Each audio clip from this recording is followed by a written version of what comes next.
আসসালামু আলাইকুম। বাংলার কণ্ঠের সাথে রয়েছি আমি তানভীর রহমান।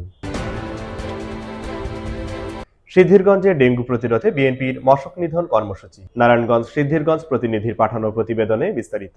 ডেঙ্গু প্রতিরোধে সিদ্ধিরগঞ্জে নাসিক ৬ নম্বর ওয়ার্ড বিএনপির অঙ্গ সংগঠনের উদ্যোগে মশক নিধন কর্মসূচি পালন করা হয়েছে। শুক্রবার ৯ অক্টোবর বিকেলে নারায়ণগঞ্জ সিটি কর্পোরেশনের নাসিক সিদ্ধিরগঞ্জ ৬ নম্বর ওয়ার্ডের সুমিলপাড়া আইলপাড়া এলাকায় জেলা বিএনপির আহ্বায়ক অধ্যাপক মামুন মাহমুদের নির্দেশনায় এ কর্মসূচি পালন করা হয়। এ সময় ৬ নম্বর ওয়ার্ডের বিভিন্ন এলাকায় ফগার মেশিন দিয়ে মশার ঔষধ স্প্রে করা হয় এবং পাশাপাশি জনসাধারণের মাঝে বিএনপির ভারপ্রাপ্ত চেয়ারম্যান তারেক রহমানের কর্তৃক ঘোষিত রাষ্ট্র কাঠামোর ৩১ দফা উত্থাপন করা হয়। ৩১ দফা লিফলেট বিতরণ করা হয়। এছাড়াও আগামী ত্রয়োদশ জাতীয় সংসদ নির্বাচনকে সামনে রেখে তারা ধানের শীষের পক্ষে প্রচারণা চালায়। ওয়ার্ড বিএনপি সাধারণ সম্পাদক মোহাম্মদ মনির হোসেন বলেন, বর্তমানে বৃষ্টির মৌসুম হয়, ঘন ঘন বৃষ্টি হওয়ার কারণে চারপাশে জমে থাকা পানি থেকে এডিস মশার জন্ম হয়। এজন্য এলাকার অনেকেই ডেঙ্গুতে আক্রান্ত। আমরা সাধ্যমতো এলাকার মশার ঔষধ স্প্রে করেছি।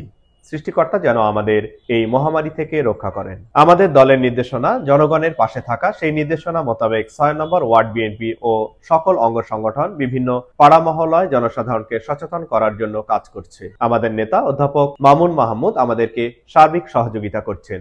আগামী দিনগুলোতে আমরা জনসাধারণের পাশে থাকব। এ সময় অন্যান্যদের মধ্যে উপস্থিত ছিলেন নারায়ণগঞ্জ জেলা বিএনপির আহ্বায়ক কমিটির সদস্য ও নাসিক ৬ নম্বর ওয়ার্ড বিএনপির সভাপতি ওয়াকিল উদ্দিন ভুইয়া, নাসিক ৬ নম্বর ওয়ার্ড বিএনপির সাধারণ সম্পাদক মোহাম্মদ মনির হোসেন, সহসভাপতি ওয়াসিম আসলাম, যুগ্ম সাধারণ সম্পাদক রুবেল হোসেন মিন্টু, সিদ্ধিরগঞ্জ থানা ছাত্রদলের সাবেক সাধারণ সম্পাদক জাকির হোসেন, বিএনপি নেতা মামুন খন্দকার, সোনামিয়া বাজার বণিক সমিতির সহসভাপতি শফিকুল ইসলাম, স্বেচ্ছাসেবক দলনেতা হুমায়ুন, ৬ নম্বর ওয়ার্ড যুব দলের সহসভাপতি হানিফ ব্যাপারী, সাংগঠনিক সম্পাদক রুহুল আমিন মিন্টু, বিএনপি নেতা রুহুল আমিন, যুবদল নেতা আলী হোসেন, আরমান, আসলাম, ওমর, শরীফ, নাদিম, সেলিম, সাজ্জাদ, শ্রমিক দলের নেতা মিলন, আলম সহ এলাকার গণ্যমান্য ব্যক্তিবর্গরা।